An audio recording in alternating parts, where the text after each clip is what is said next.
भाई लोग भोजपुरी में सूचना जारी है और पावर स्टार पवन सिंह के धमाका भी जारी है। जी हाँ भाई लोग, आप लोग एगो रिपोर्ट बतावे जा रहा बानी कि पवन सिंह के सबसे धमाकेदार फिल्म मेरा वतन। जी हाँ भाई लोग, जौन फिल्म के पूरा भोजपुरी इंडस्ट्री इंतजार करत रहे ओकर फर्स्ट लुक जारी कर दिया गई बा। जी हाँ भाई लोग, और जैसे ही फर्स्ट लुक जारी भइल बा सोशल मीडिया पर पवन सिंह के फर्स्ट लुक वायरल हो गई बा।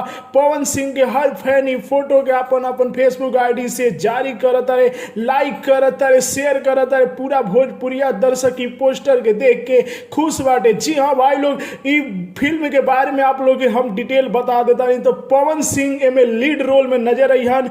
ओई जे ई फिल्म के प्रोड्यूसर अभय सिन्हा और प्रशांत जम्मू वाला। जी हाँ भाई लोग, ओई जे पवन सिंह के मेरा वतन के डायरेक्टर बारे इश्तियाक शेख बंटी। जी हाँ भाई लोग, यानी कि एगो अलग ही ई फिल्म देखे के मिली का है कि एगो अलग हट के डायरेक्टर बारे और पवन सिंह के फर्स्ट लुक देखला पर तो दिल गदगद हो जाता। लागते नहीं कि भोजपुरी फिल्म के पोस्टर है। जी हाँ भाई लोग, इतना धमाकेदार पोस्टर लाग रहा बा। बहुत ही जल्द इसी फिल्म पर एक ट्रेलर भी आप लोग के बीच आवे वाला बाटे।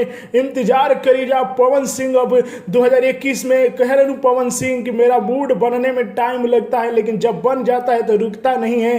तो पवन सिंह का मूड बन चुका है। अब एक से बढ़ के एक तहलका मचने वाला है भोजपुरी इंडस्ट्री में। भोजपुरी में इतिहास बनने वाला है पवन सिंह का। एक और बड़ी खुशखबरी कि पवन सिंह का बॉस फिल्म, जी हाँ भाई लोग, जिसका ट्रेलर देखकर पूरा भोजपुरी इंडस्ट्री हिल गया था, इसको सिनेमा घरों में जो उनकी 5 तारीख से रिलीज कल जा रहा बा और 3 गो शो एक दिन में चली। तो आप लोग जितना भी नजदीक में आप लोग के सिनेमा घर बा तो बॉस फिल्म के 5 नवंबर से देखी जा और रिकॉर्ड बना दी जाता। आप लोग के दो जानकारी जान के कैसा लागल, अब पवन सिंह के मेरा वतन के फर्स्ट लुक कैसा लागल, अपन राय कमेंट में बताई जा और ये न्यूज के लाइक करी जा, शेयर करी जा और आग के तरह हर ग्रुप में फैला दी जा ताकि पवन सिंह के सब फैन के पास ये खबर पहुंच जाए और विरोधी भी जल जल के राख हो जाए। जय हिंद दोस्तों।